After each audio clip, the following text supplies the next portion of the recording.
That would bring us to Heat Celtics. What's your just biggest overarching thought leading into this series? I think well, I mean, it feels like we just saw these two teams, but it was a couple years ago in the conference finals. I think the main thing is stylistically, this is going to just become an isolation one-on-one series because both of these teams can put lineups on the floor that will just switch everything. So you're going to see a ton of, Bam Adebayo gets switched out onto Tatum. Let's watch him try to beat him. Like that's what's going to happen. And then Jimmy Butler gets Jaylen Brown picked off of him, and he's got to try to beat Al Horford. Like that's just I can see both teams switching a bunch. And like there'll be other ways to go. Miami will play some zone, and Boston might go double big, and that could change some things. But I think at the core, it's just going to be, can Tatum score in isolation consistently against a bunch of different defenders, some of whom are just phenomenal, Adebayo, Butler, PJ Tucker. And on the other side, can the Heat do the same? Because I think, like, barring, taking guys out like, say, Peyton Pritchard on the Celtics side, or Tyler Hero, or even if Kyle Lowry plays, I think he might be someone you'd try to go at just to test the hamstring. But otherwise, there's not going to be a lot of guys to pick on, really. So I think it's going to look kind of similar on both ends until, again, like the other series we talked about, one or the other of these two teams kind of figures out, well, where's the weak point? Because there's going to be a lot of probing, I think, early on to just kind of see if there's anything they can get to offensively beyond, let's have our best guy go at whoever gets switched onto him. And they were, to your point, these teams were the two heaviest switching teams in the league from the regular season. And so there's definitely going to be a ton of that. I am wondering how much it feels like it's going to be a very defense first series, but then it sort of could it be determined by who's going to carve out the higher offensive ceiling. And I immediately gravitate towards Boston there because it feels like, look, the Lowry injury hovering over all this with the hamstring. I know Marcus Smart's dealing with the midfoot sprain as well, but Boston just has a lot of like a lot of ball movers when their offense is really at its peak. And Jayson Tatum has come a long way. I mean, after the game 5 collapse in the fourth quarter, like he turned in two masterpieces where it was, even where he didn't necessarily have it going at points in game 7, like he was able to move the ball, and he's improved by leaps and bounds as sort of that orchestrator. I do feel like, and I don't know if this is the incorrect stance, I feel like I trust Boston's half court offense more than Miami.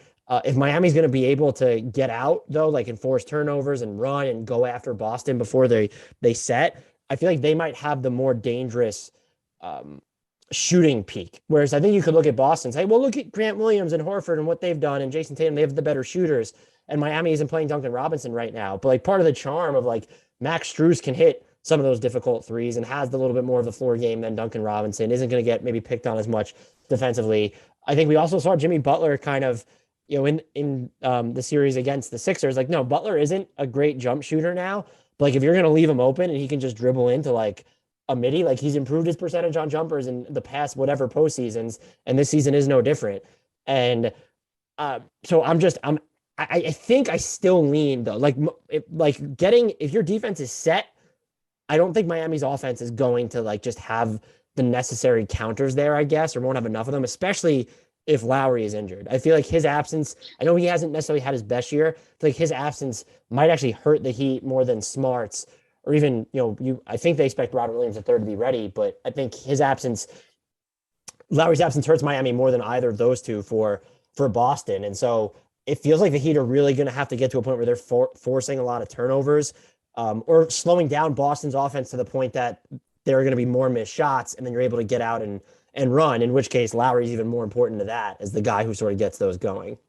Yeah, I think that elevates Hero's importance in the series because he is someone that in a half court set for Miami can make stuff happen. I mean, that's his entire role on the team is create, whether it's pick and roll, whether it's just trying to score in isolation, scoring off movements, trying to find gaps. Hero is, Butler's a great offensive player. I think Hero is in a weird way like the Heat's kind of offensive barometer, but that might play right into Boston's hands because we just talked about like, well, these teams are going to be looking for weak points, and relatively speaking, on defense, Hero is one of those. So like the question may come down to, how much defensive integrity are the Heat willing to sacrifice in order to have someone out there or another person out there, assuming Lowry is not healthy or can't, or maybe with Lowry, to keep your offense running? Because this Boston defense is just like, it's just so good. It's so good. They're able, and this was, I mean, they looked incredible against the Bucks without Robert Williams for like, I don't know how many games he missed in the series. It's just like he was an afterthought, which is insane because like he was a defensive player of the year, like legit, in the conversation guy. And even without him, the Celtics they're impenetrable. They're so good. So Hero's really important because like I just don't know what else you're gonna do. I mean, Adebayo is a great passer, is cool. Like the Heat are, I mean, the Celtics are just gonna be there on the guys that used to be open against other worse defenses. So I think the more I think about it, how the Heat find enough offense without giving up their defense is kind of the thing I'm looking at now. I just don't know where the points come from against that defense, and it may not matter. That defense may be so good it doesn't matter who's on the floor for Miami. And it's almost like they just had to and Giannis had a good series, but you just had to go up against Giannis, and Butler's been spectacular, but he's not Giannis. And so like Giannis had problems against Al Horford for like the first part of the series. Even there's like issues in game 7. The Celtics are like built to ruffle like this exact type of offense that might need to funnel all of its downhill pressure to one guy. And so I would agree with you that Tyler Hero then becomes all that more important because you need like that additional tough shot maker. It's just, I don't know. Boston's defense is special, and it doesn't even matter what type of lineup they're going to throw out. If Robert Williams is coming off the bench, are you playing two bigs? Is this a Derek White type of series? They feel like they have an answer for however Miami's going to want to stylistically lean. I guess just what you could say, though, is Miami's defense is so good. Do you trust Boston's offense to actually get through that in the half court? And I do. The Celtics have had a more interesting offensive peak to me where their ball is the ball is pinging around. You have Jaylen Brown making super quick decisions. You have Tatum like really just skewering teams with his decision making out of double teams. You have Grant Williams shooting 1,000,000,000% from three, or before that was Al Horford really just cooking. I guess they should have enough ancillary weapons, but at the same time, it also feels like Miami is the deeper overall team because of the contributions they've gotten from a Max Strus, a Gabe Vincent, a Victor Oladipo. And maybe that comes down to, is the lineup composition going to determine more of this series than anything, as you sort of just outlined?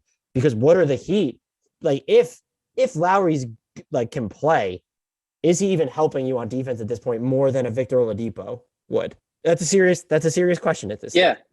No, I agree. I think too. You just made me think of something else that in the case of both of these teams, there's kind of some important stuff we don't know. On the Heat side, and I feel like we're both kind of talking the Heat down a little too much. They have a real chance in this series. That they're the number 1 seed in the East, like of course. But on the Heat side, their route to this point didn't feature like any serious test because the Sixers team was kind of just coming undone and not. If Embiid's healthy and Harden is 2017 Harden, that's a different conversation. They're a lot harder to guard. Neither that wasn't the case for either of them. So we're not super sure if Miami's as good as it has looked. On the other side, it's more of a granular sort of uncertainty, I guess, because speaking to Boston's offense, as you just mentioned, the Bucks will happily give you all the threes you want. And Boston obliged. And, Brook Lopez is a very different interior defender than Adebayo is. And Grant Williams' monster 3 game in game 7 was a product of Brook Lopez and just the Bucks in general. They're not going to come out. They're just going to guard the rim and give you 50 3-point attempts in the game. And good luck to you. And the Celtics, at least on the right nights, are very much equipped to exploit that. Now, the Heat are going to test them differently. I don't think Boston's going to get away with getting off that many threes, and certainly not that many clean threes. So while I do agree that Boston's offense, I think I like a little better just because Tatum can just get you what you need a lot of the time. I think there are some questions still because I do think that the Heat are not going to just kind of sort of let the variance gods decide if they win or lose by allowing a bunch of threes. And the Celtics made a lot of hay against Milwaukee that way. And even if I think Milwaukee was a better team than the Heat are, and that went 7. So even with the Celtics kind of getting some things handed to them as far as their shots, I think there are some questions still for how the Heat are going to pose different challenges for Boston's offense.